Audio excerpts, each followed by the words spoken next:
It's a lot these days.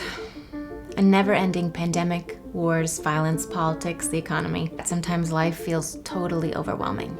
We are more informed than previous generations for sure. There are narrators all around us, 24/7, telling us what to pay attention to and what to worry about. Your Twitter feed, the news media, your Nextdoor app, your Uncle Bob, warning you of danger. How you're the next target of a scam or killer bees or the fashion police. But even after we filter through all our sources, cross-checking and fact-checking and body-checking in order to get to the truth of the matter, it turns out that the media isn't the problem. The problem lies in your brain. You see, human beings love a good story.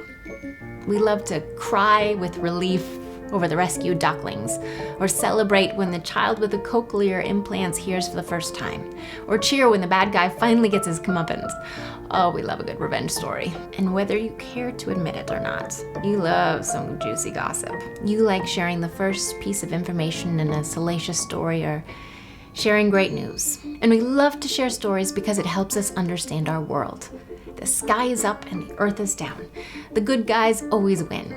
But when the bad guys win, well, we're sent spiraling. The story doesn't make sense.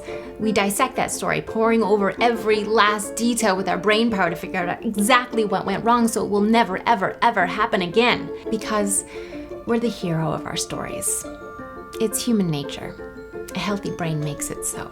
We hunt for information that will assure us that we remain the hero, looking for evidence to back up our convictions at every turn. But every hero needs a good villain, right? It's us against the machine. Corporations, the lunch lady, the IRS, your Aunt Mildred, we form teams, us against the common enemy, fighting for the common good. And often, it feels pretty great. But sometimes, in the name of fighting evil, we step outside the bounds of our moral code. Just a little. Because they deserve it. He was rude to me, so I get to be rude back. As we craft the tales of our own heroicism, define us versus them, the more we stray from the truth. From reality, actually. Because the world isn't black and white. It's not even gray, actually. Our reality is just our brain's attempt to decode and make sense of what we experienced based on colors, sounds, objects, and movement.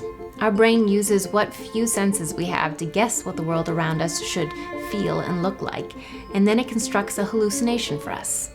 A hallucination that assures us that we're in control, we're right, and as long as we stick to what we know, we'll be safe. And our tired brains are constantly processing information, 11 million bits at a time.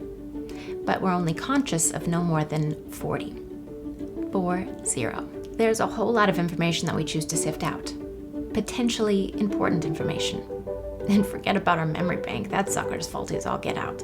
And human beings have a limited set of senses. What senses we have aren't even that powerful. Did you know that reindeer in the Arctic can see UV light? And that elephants can hear potential mates up to 6 miles away? Or that bees can see the electromagnetic structure of the sky? Our brains send us faulty signals all the time. Have you ever thought that something was wet, but it turns out it was just cold? Or what about the stories we hear when amputees swear they can feel their limbs? Or how about that whole Laurel Yanny thing? Laurel. Human beings can't even see the full picture. We have a literal blind spot, also known as a scotoma, where our optic nerve connects to our retina. Our confidence in our understanding of the world is also a blind spot. Our tendency to leap to conclusions is a major blind spot. And our reflex to divide the world into good and evil is dangerous. Even our science has limitations. We have to be able to measure it, but no experiment can be completely controlled, and our beliefs affect our judgment. So when someone tells you that they're 100% certain of something, take a beat. When you feel like you're on a crusade against evil, pause and try to look deeper.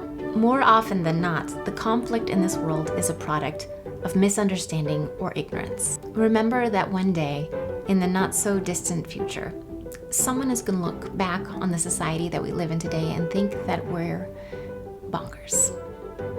As we read our horoscopes, cross our fingers, and construct buildings without a 13th floor, we have to recognize that we're flawed and unreliable creatures. We know so little and are certain of so much. So stay open-minded and be curious. Give people the benefit of the doubt and never be 100% certain. As Albert Einstein once said, the more I learn, the more I realize how much I don't know. Thank you for watching. Please like and subscribe. Be well.